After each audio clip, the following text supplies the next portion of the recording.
Hello everybody, welcome back to our YouTube channel. Today in this video I'm talking about KLA stock.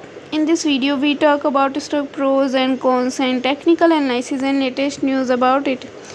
Stock is trading at 466.07 US dollar with 1.43% positive in a day. We can easily see stock was recently at all time high. So the fundamental stock is much pretty better than other penny stock. Before buying and selling the stock, please consult your financial advisor. Today's video is done.